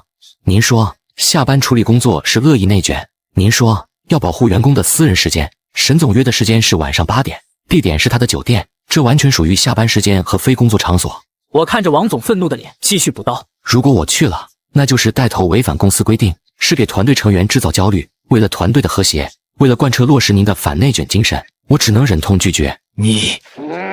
你在跟我玩文字游戏，我是让你不内卷，没让你把客户往外推。界限在哪呢？王总，您得给我个标准，8点见客户不行，那7点行不行？6点半行不行？如果我去见了，他们会不会觉得我在抢功？会不会又联名举报我？我的提成和奖金已经被罚了，之后会不会再罚我的基础工资？王总被我问住了。昨天他为了安抚人心，把话说得太卷，把帽子扣得太大，现在回旋镖砸到了自己身上。行了，现在不是扯皮的时候，你赶紧给沈总道歉，把人给我哄回来。这单子要是黄了，你负得起责吗？王总，道歉可以，但我需要公司出具一份书面文件。什么文件？关于授权庄必凡在非工作时间接触客户且不视为内卷的特别说明，还得让所有举报我的同事签字确认，否则我怕我前脚刚把客户哄回来，后脚奖金又变成了大家的，到时候可能连1000块加班费都没有。你威胁我？我是在保护自己。王总，9点半了，我得去喝杯水。根据劳动法，每工作2小时，我有权休息10分钟。说完，我转身离开。以前的技术总监老赵凑到我工位旁，庄哥，那个接口文档，只有你跟沈总那边的技术聊过细节，现在他们那边把测试服务器关了，我们这边一堆报错，你能不能？我看了一眼屏幕，那是上周6，我为了赶进度，自己上手帮他们改的。老赵，这不在我的 JD 里。我现在是市场部经理，技术问题请找 CTO， 或者你自己去跟沈总的工程师沟通。可是我英语不行啊，而且那个协议太偏门。那是你需要提升的职业技能。根据整改方案，每个人要对自己岗位的工作负责，我不能越俎代庖，那样会让你产生依赖心理，不利于你的个人成长。庄必凡，你一定要做得这么绝吗？怎么能叫绝呢？我这是在尊重你的专业性。这一整天，我的工位成了全公司最热闹的地方，有人来问我就说不知道、不清楚，不在职责范围。以前为了项目推进，大家省事，我把这些事情做了，可他们却觉得理所应当，看着他们像无头苍蝇一样乱转，我有点想笑。下午5点，王总再次把我叫进了办公室，这次他没发火，反而给我倒了一杯茶。庄必凡啊，我知道你有气，但公司是大家的，传承了对谁都没好处。只要你肯出手挽回沈总，那个提成方案，我们可以再商量。商量？对，恢复之前的比例，哪怕再给你多加2个点。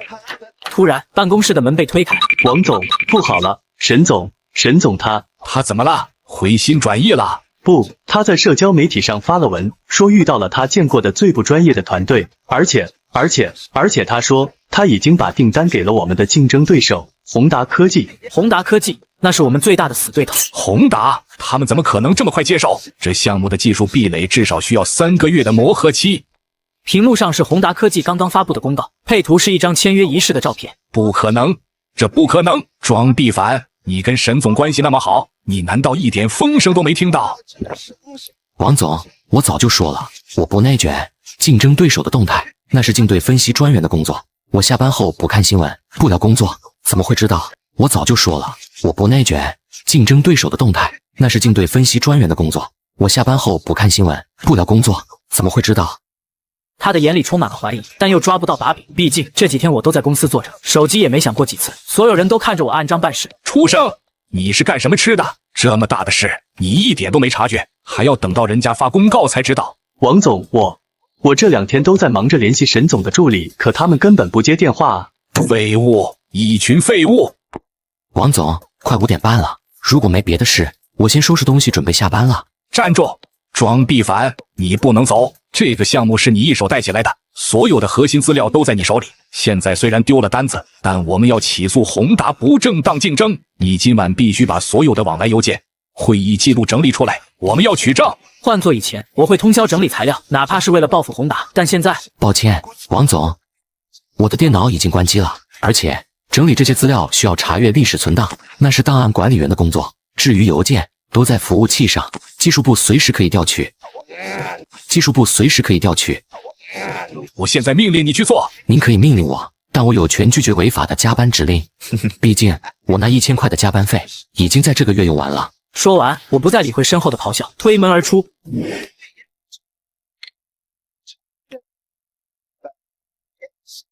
接通后，那头传来了一个熟悉的声音，是宏达的张总。壮，戏演得不错，这边的合同签完了，你的新办公室我也让人收拾好了，什么时候过来？真正的内卷，从来不是靠加班时长来衡量的，而是靠脑子。沈总之所以信任我，不是因为我半夜回邮件，而是因为我帮他解决了一个卡了3年的技术难题。解决方案不在公司的服务器上，在我的脑子里。接下来的3天，公司陷入了前所未有的混乱。宏达科技不仅抢走订单，还精准地发布针对我们的竞品方案，参数和报价都刚好压我们一头。王总召集所有高管开会，唯独没叫我。听说会上他拍着桌子骂我是内鬼，说肯定是我泄露了机密。法务部的人来找我谈话，庄先生，我们怀疑你违反了竞业限制协议和保密协议。其中一个律师推过来一份函件，请你配合我们的调查，交出你的私人电脑和手机。凭什么？凭公司怀疑你泄露商业机密。证据呢？还是说仅仅因为我不再加班，不再帮那一群废物擦屁股，公司就倒闭了，所以需要找个替罪羊？庄先生，请注意你的言辞。我很注意，这是我过去3年所有的工作日志，每一封发给客户的邮件，我都抄送了公司归档邮箱。每一次技术方案的讨论都有会议纪要。如果你们怀疑我泄露机密，请去查服务器日志。至于我的私人设备，那是我的私有财产，没有警方的搜查令，谁动一下试试，两个律师对视一眼，显然没见过这么难啃的骨头。还有，这2天我连公司的核心数据库都没登进去过。倒是楚生，我看见他为了挽回客户，把我们的底价表发给了好几个中间商。你们不去查他，来查我。这话一出，不远处偷听的楚生手里的水杯啪的一声掉在了地上。不是，我是为了救单子。看着这场闹剧，我笑了。下午，王总冲进办公区，手里拿着一份邮件记录。楚生，你个蠢货！谁让你把底价发给那些二道贩子的？现在全行业都知道我们的底库了。王总，我那是没办法啊，不给点甜头，人家根本不理我。滚！马上给我滚！楚生被开除了。他在收拾东西的时候，恶毒地瞪着我。庄必凡，你别得意，公司垮了，你也得失业。失业不劳你费心。还有10分钟下班。对了，走的时候记得把你的垃圾带走，别给保洁阿姨增加工作量。看着他离去的背影，我心里没有一丝波澜。这才哪到哪，真正厉害的还在后面呢。公司因为丢了8000万的大单，资金链断裂，工资发不出来了。原本还在高喊反内卷的同事们，终于开始慌了。实习生柳如烟跑到我面前，庄经理，我房租快到期了，公司要是倒了，我可怎么办啊？借钱给家里看病的老张也看着我，庄工，你是公司的老陈了，能不能跟王总说说，先把工资发了？看着这些人，我突然觉得很可笑。几天前，他们在举报信上签下自己的名字，分掉了我的提成。现在火烧到自己眉毛了，又想起我是老陈了。大家别慌，王总是个有格局的老板，绝不会亏待大家。虽然我也没发工资，但我相信公司，我们要和公司共克时艰，对不对？庄必凡，王总不知何时站在了身后，你跟我进来。庄必凡，我输了。宏达那边放话了，那个技术难题是你帮他们解决的，他们的新产品用的就是你的思路。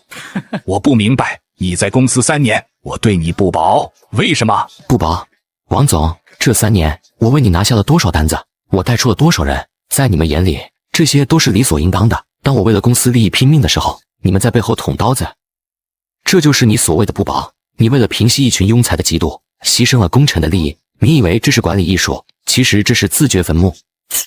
庄必凡，只要你肯回来帮我，公司的1半股份给你，我们还有机会。只要没机会了，王总，不是我不帮你，是你的企业文化容不下我。我现在已经适应了不加班、不内卷的生活，让我再回到过去那种拼命的状态，抱歉，我做不到。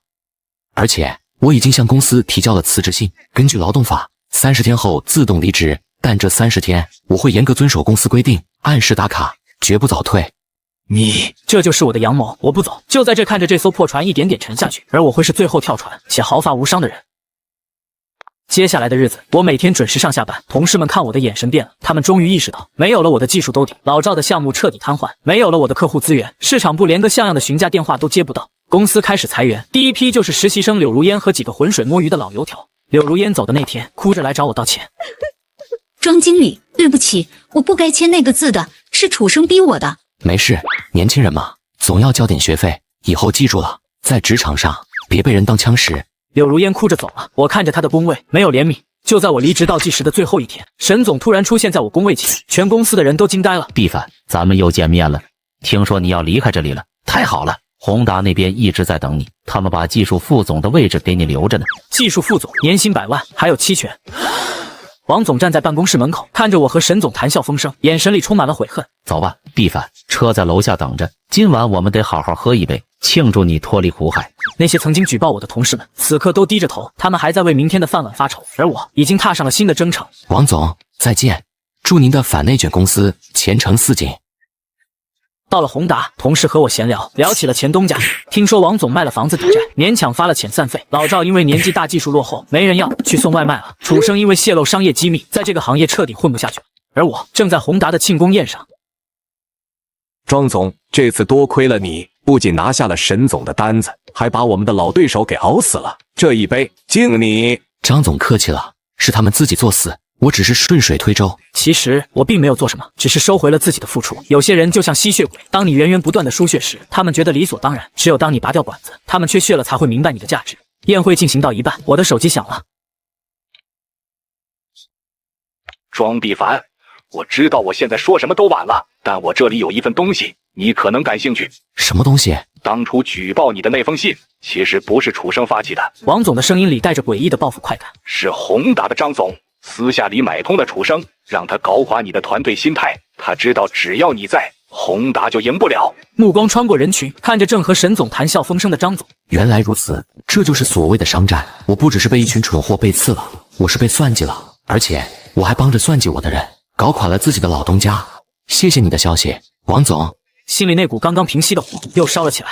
看来这个游戏还得继续玩下去。张总，既然你喜欢玩阴的，那我就陪你好好玩。入职宏达的第3个月，我表现的比在上一家公司更完美，不加班，不内卷，效率却高得惊人。张总甚至公开夸我是反内卷的先锋，高效工作的楷模。周五下午，我在审核宏达未来5年的核心战略项目技术架构方案。张总对我完全信任，给了最高权限。我在架构最底层发现一个微小逻辑漏洞，若不修复，1年后并发量达到1000万级时系统会崩溃，而那正是宏达准备上市的关键节点。换做以前，我会立刻指出并修复，但现在我想起王总的电话和张总笑里藏刀的样子，在审核报告上敲下了2个字。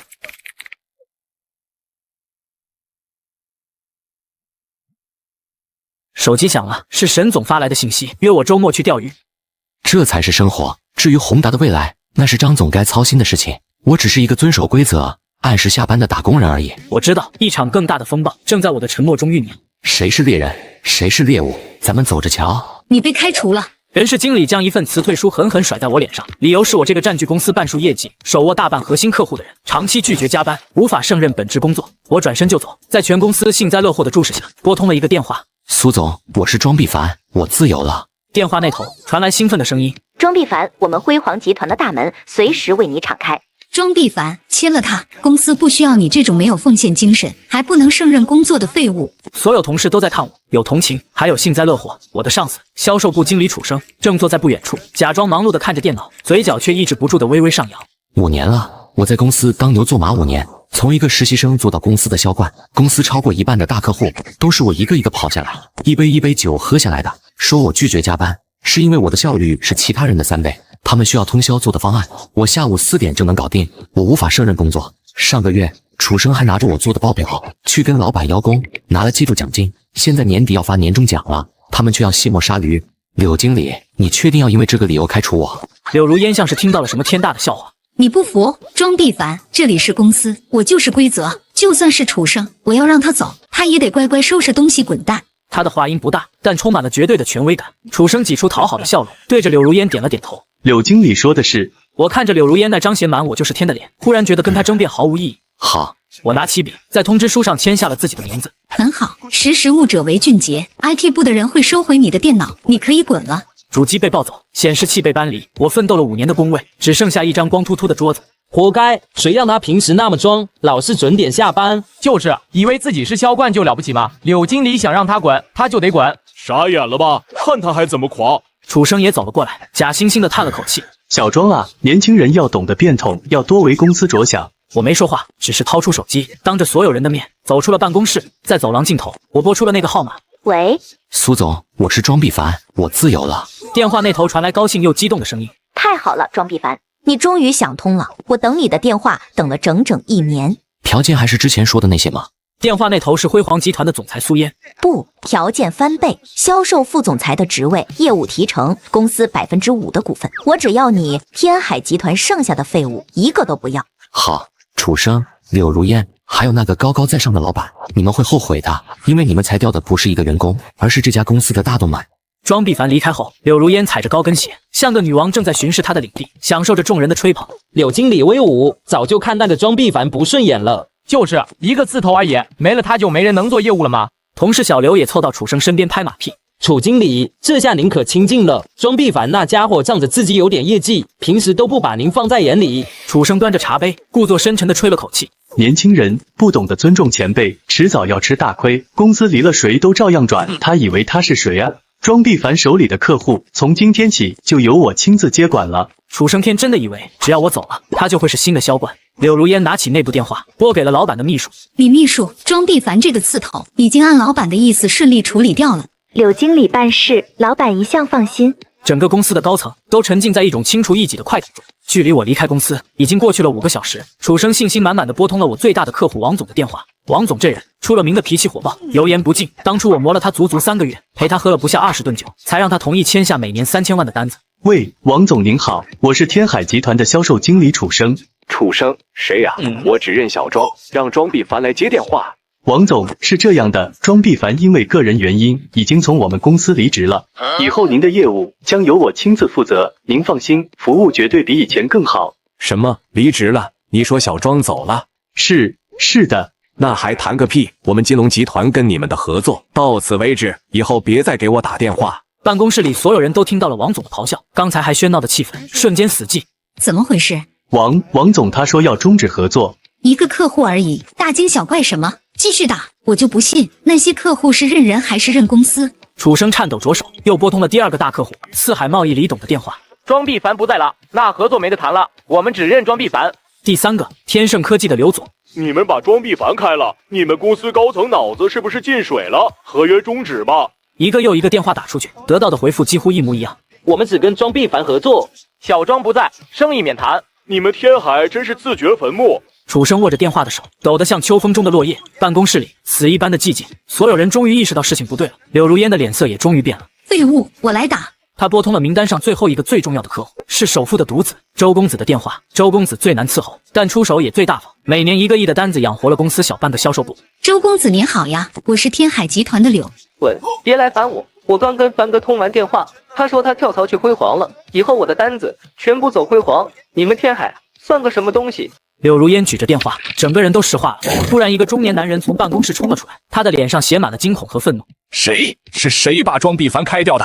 苏烟，辉煌集团总裁正亲自为我沏茶。庄必凡委屈你了，在天海那种小庙屈才了5年，谈不上委屈，就当是体验生活了。你这体验生活的代价可不小，天海集团快丢了半条命。我刚刚收到消息，从下午3点开始，天海集团的股价暴跌，所有人都以为他们得罪了什么大人物，而这一切只不过是因为你走了。他们不是得罪了大人物，他们是把财神爷当成了扫把星。那财神爷打算怎么给新东家送上第1份见面礼？王总，我是庄必凡。庄老弟，你可算来电话了，你跑哪去了？天海那帮孙子说你离职了，可把我给急坏了。电话那头，王总的声音充满了热情。换了个地方，现在在辉煌集团。辉煌，好地方啊！庄老弟，你放心，我们金龙跟天海的合同今天就作废，明天我就带人去你那把新合同签了，规格照旧，不比以前的规格再加3成。那就多谢王总了。谢什么？咱们是兄弟，以后你庄必凡在哪，我们金龙的单子就在哪。厉害，一个电话3000万的单子就到手了，而且我看王总与其说是你的客户，不如说是你的朋友。我能记住每个客户的生日，知道他们孩子的喜好，甚至在他们家人住院时，第一个赶到医院通宵陪护。在这个世界上，最牢固的商业关系永远建立在人情之上。所有我之前的老客户，在听到我跳槽到辉煌之后，都立刻表示终止与天海的合作，转投辉煌。好了，见面礼送完了。苏总，我的办公室在哪？苏烟从震惊中回过神来。庄副总裁，请跟我来。苏烟亲自带着我走出了总裁办公室，来到了外面的大办公区。各位，从今天起，庄必凡先生将担任我们辉煌集团的销售副总裁，全面负责公司的销售业务。整个办公区瞬间安静下来，所有人都用惊疑不定的目光看着我。就在这时，一个销售经理模样的男人站了起来，皱眉道：苏总，这不太合规矩吧？副总裁这么重要的位置，怎么能让一个来路不明的人？他话还没说完，我的手机突然响了。庄哥，你在哪呢？我带人过来找你签合同啊。辉煌集团总部36楼。好嘞，我马上到。我挂了电话，看着那个还在喋喋不休的销售经理，我没说话，只是走到那个销售经理的办公桌前，坐在他的椅子上。苏烟看懂了我的意思，也饶有兴致地站在一旁看戏。不到10分钟，周公子在一群黑衣保镖的簇拥下走出电梯。刚才那个质疑我的销售经理瞬间冲了过去。周公子，什么风把您给吹来了？您是来找我的吗？我是销售经理赵坤啊。上次我们……混蛋，你算什么东西？周公子在全办公室震惊的目光中跑到我面前，对着我90度鞠躬。庄哥，我来了。你找他？周公子愣了一下，随即一巴掌扇在赵坤的后脑勺上，骂道：谁找你了？这是我大哥庄哥，你刚才跟我庄哥说什么呢？赵坤捂着脑袋懵了，全办公室的人也懵了。这个销售经理平时巴结都巴结不上的周公子，居然管这个新来的副总裁叫大哥。行了，别瞎找我的新同事，现在我还来路不明吗？而天海集团的老板钱东来此刻正一脸愤怒地在办公室里来回踱步。说，谁能告诉我这到底是怎么回事？为什么庄必凡一走，我们一半的客户都要解约？他一个臭打工的，哪来这么大的能耐？楚生吓得一哆嗦，结结巴巴地开口：老板，我也不知道啊，我以为那些客户都是认我们公司的牌子，谁知道他们只认庄必凡那小子。你不知道，你是销售经理，你的人，你的客户，你跟我说你不知道，那你这个经理是干什么吃的？楚生被骂得狗血淋头，头埋得更低了。钱东来的目光又转向了柳如烟，柳如烟的脸色惨白如纸，她强装镇定，辩解道：老板，这不能怪我，是您说要找个理由把庄必凡开掉，好省下那笔年终奖的。我只是在执行您的命令。我让你开他，你选的什么破理由？无法胜任工作，全公司谁不知道他是销冠？他越说越气，指着柳如烟的鼻子破口大骂：我让你开他，没让你羞辱他，你把他当狗一样赶出去，你觉得他会不报复吗？柳如烟怎么也想不通，不过是开掉一个不听话的员工而已，怎么会变成这样？就在这时，钱东来的秘书神色慌张地冲了进来：老板，不好了，辉煌集团那边刚刚发布了公告。什么公告？秘书颤抖着将手机递了过去。钱东来的脑袋里仿佛有颗炸弹炸开了。庄必凡跳槽去了辉煌，辉煌集团是他们天海集团最大的竞争对手。钱东来只觉得喉头一甜，脸色难看到了极点。现在马上给庄必凡打电话，告诉他我给他2倍，不3倍的工资，只要他回来，销售总监的位置就是他的。楚生如蒙大赦，连滚带爬的跑出去打电话。几分钟后，楚生失魂落魄的回来了。老板，怎么样？他怎么说？他把我拉黑了。废物！钱东来抢过楚生的手机，亲自拨打我的号码。您拨叫的用户暂时无法接通。钱东来又用自己的手机打。您拨叫的用户暂时无法接通。钱东来彻底崩溃了，在办公室里疯狂地砸着东西。他们终于明白，庄必凡的离开对公司来说意味着什么。那不是失去一个员工，那是天塌了。我坐在价值不菲的真皮老板椅上，轻轻晃动着，欣赏着窗外的万家灯火。桌上的手机从刚才开始就一直在震动，不用看也知道是天海集团那帮蠢货打来的。看来你的老东家已经知道疼了。这才只是开始，他们以为失去的只是一些客户，但他们很快就会发现，他们失去的是整个未来。怎么说？我手里除了客户名单，还有另外一样东西。是什么？天海集团未来3年的所有业务规划，以及他们正在秘密研发的一款新产品的全部资料。这5年，楚生只把我当成跑业务的工具，所有的核心会议都不让我参加，但没人知道，他每次用来邀功的报告和规划都是我写的。负责那个项目的总工程师是我大学睡在我上铺的兄弟。苏嫣以为他挖来的只是一员猛将，现在他才发现，他挖来的是一支足以颠覆整个行业格局的军队。钱东来这辈子做的最愚蠢的一件事，就是把你开除。不，他最愚蠢的是既想利用我，又看不起我。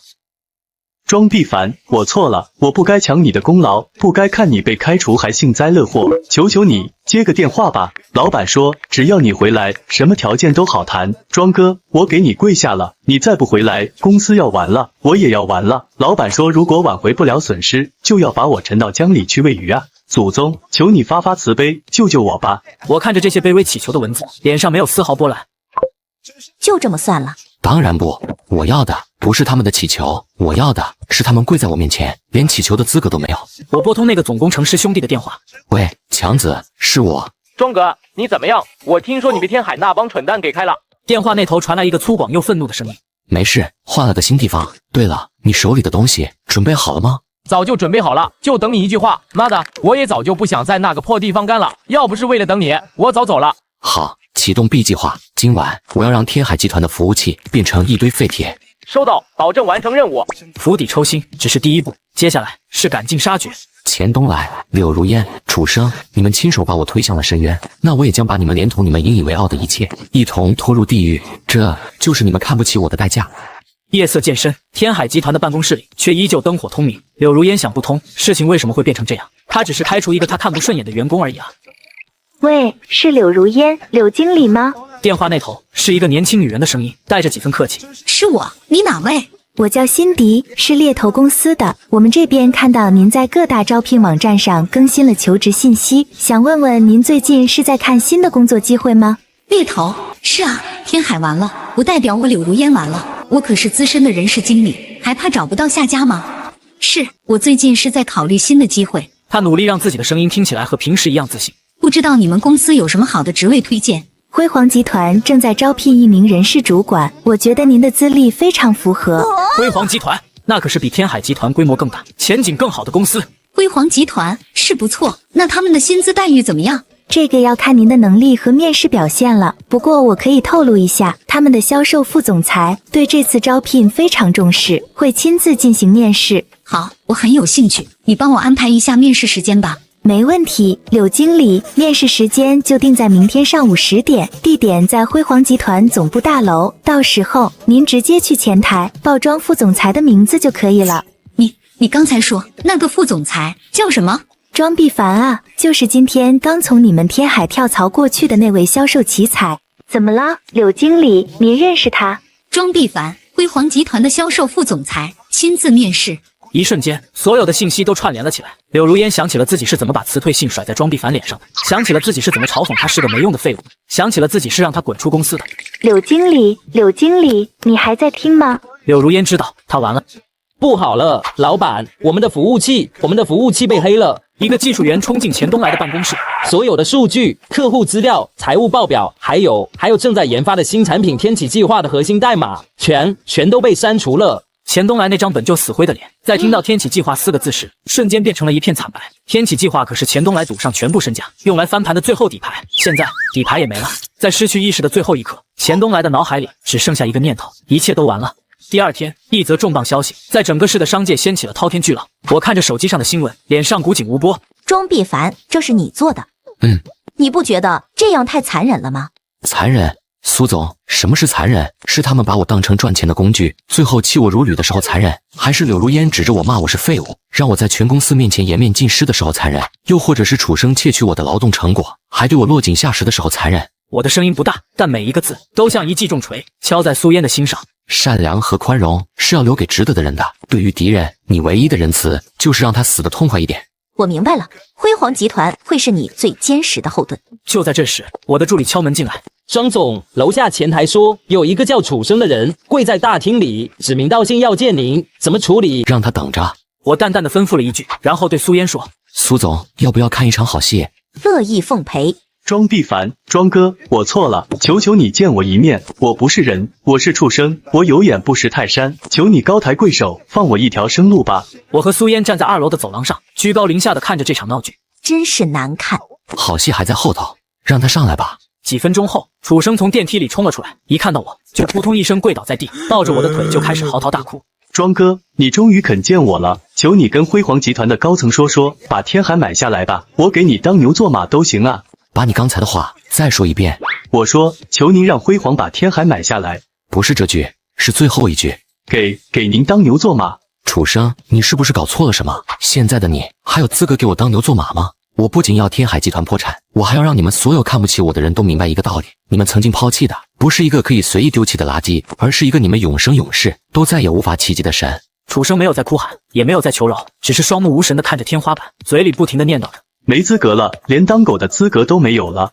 你这一招比直接杀了他还狠。我说了，对敌人不必仁慈。接下来的几天，关于天海集团的消息不断传来。钱东来虽然抢救了过来，但因为脑溢血导致了全身瘫痪，变成了废人，名下的所有资产都被用来抵债。柳如烟因为挪用公款和伪造履历被曝光，不仅被整个行业拉黑，还面临着牢狱之灾。至于那些曾经对我冷嘲热讽的同事，天海破产后从那里出来的人，在求职市场上备受歧视，其中也包括那个向楚生献媚的小刘。他给我发了很长的短信忏悔和道歉，希望我能拉他一把。我们公司还缺一个扫厕所的，月薪3000，包吃住，这是我对你最后的仁慈。天海集团的破产清算拍卖会在市里最大的会展中心举行，我和苏烟作为辉煌集团的代表出席了这次拍卖会。拍卖会开始，天海集团一项项资产被摆上台面，我始终没有举牌。我们不拍吗？天海的那块地皮位置不错，拿下来建新厂区很好。别急，真正的好东西在最后。拍卖会进行到尾声，下面是本次拍卖会的最后一件拍品，天海集团的品牌商标以及其名下所有的客户资源数据库，起拍价100万。天海的品牌现在已经臭名远扬，谁买谁晦气。客户资源笑话，谁不知道天海的客户早就被辉煌集团挖空了，剩下的那些都是些没有价值的散户。这堆垃圾还敢要价100万？100万第一次，100万第二次，还有没有人出价？如果没有的话，1000万。全场的目光瞬间聚焦在我身上，花1000万去买一堆一文不值的垃圾。这个辉煌集团新上任的副总裁是疯了吗？苏烟也震惊地看着我，但看到我那平静而自信的眼神，又把话咽了回去。1000万，辉煌集团的庄副总裁出价1000万，还有没有更高的？恭喜辉煌集团！我从公证员手里接过了那个储存着天海集团所有品牌和客户信息的硬盘，然后我走到了会场的主屏幕前，将硬盘连接了上去。我打开文件夹，里面只有一个视频文件，一段高清的视频出现在了大屏幕上。视频里是一个金发碧眼的外国人，天启计划的核心是一种全新的复合材料，这种材料一旦问世，将彻底颠覆所有高端制造领域。上帝，这是诺贝尔奖得主艾德蒙教授的最新研究成果，我们找了他3年都找不到，他的研究资料怎么会在这里？所有人终于明白，我花1000万买的根本不是什么垃圾，而是一个价值万亿的惊天宝藏。忘了自我介绍一下，在成为天海集团的销冠之前，我是艾德蒙教授在中国唯一的学生。这个项目本该由我和天海合作开发，可惜他们有眼无珠。我目光扫过全场，最后落在了台下某个角落里，在那里是一个坐在轮椅上的男人，是钱东来，他竟然也来了。钱总，时代变了，现在这个价值万亿的项目姓庄了。这一次他是真的死不瞑目，而我迎着全场敬畏的目光，缓缓走下台。从今天起，属于我的时代才刚